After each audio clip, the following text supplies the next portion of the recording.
Missions Pulse. Know God's heart, join his mission.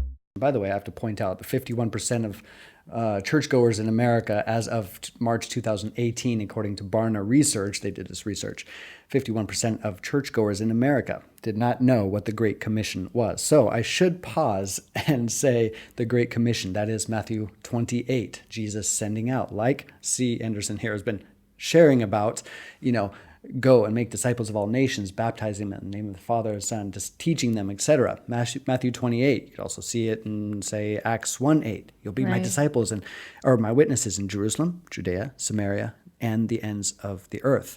So you're talking about the Great Commission, the fulfillment of the Great Commission. It is within reach.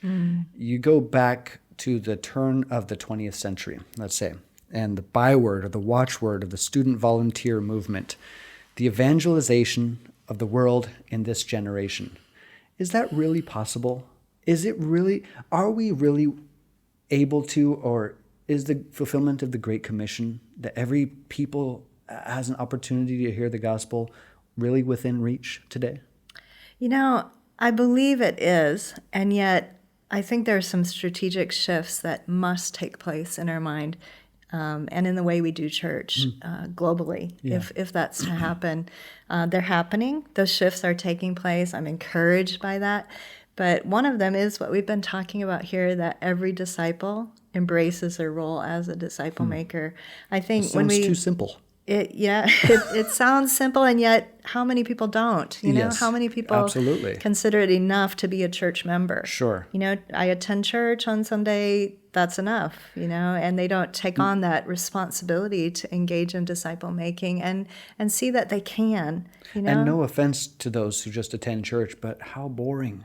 Really, there's so much more in this epic adventure that God created for you than attending church on Sunday morning. There is so much more, and I think that it brings such spiritual vitality to us when we engage in that. Yes. But I think without that, then I'm not sure, David, because if we look at the millions that remain, exactly. 2/3 of the world that still doesn't have a gospel witness. When you say 2/3 of the world, you're talking nearly 1 billion people, or some would say, 2 billion people. Yeah. 2 billion? Yeah, well, they say 2/3 of the world is without the gospel, and then 1/3 of the world is without anyone even close to them who could share the gospel. So they're really in that unreached category. Yes. So as we look at fulfilling the Great Commission and reaching all peoples, reaching all people groups, but also making the gospel accessible to all. Yeah. We look at that task without every disciple embracing their role and their responsibility to make disciples.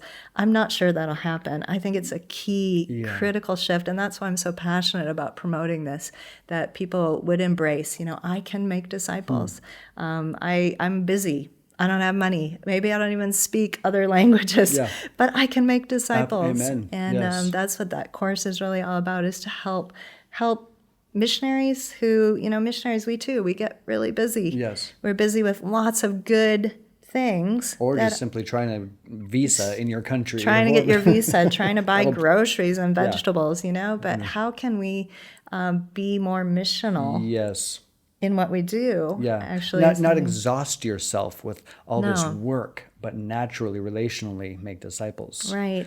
I agree with you that yes, the evangelization of the world in this generation, they said that over 120 years ago, but it is within reach. I do believe it's possible, but massive paradigm shifting needs to take place. And I also like how something else you're very passionate about, the rise of this global South church, the complexion of missionaries. We're talking a lot, and I think people are hearing it through the lens of this Caucasian or Western missionary, right? The American or North American or European, or the Western church going to other nations. Whereas, in fact, the complexion of global missionaries is the former mission fields are now a missionary sending force. Look at Brazil, look at Mongolia, look at China, look at all throughout Africa. And so this rise of the global South missionary looks very different from the historical version of a missionary. They have different needs. They have different styles. I'm married into the Filipino culture, which could be considered part of the global South. Sure. And the way that they do discipleship in the Philippines is unlike anything I've ever experienced in my American upbringing. Sadly, I did not experience discipleship like my wife did. We'd walk into her church, she would point at people and say, "That's my disciple, there's my disciple, I'm her discipler." I mean, there was this hierarchy that kind of scares us, I think, in the West. But everyone knew their place. It was so rich and vibrant because everyone was integrated and it was growing, and my wife alone was able to kind of start 10 different cell group, now became churches in different university campuses throughout Manila. Naturally, because she knew her place as a member, every member a minister. Missions Pulse. Know God's heart, join his mission. This podcast is powered by Within Reach Global. Subscribe, watch, and listen on YouTube today. Visit missionspulse.com.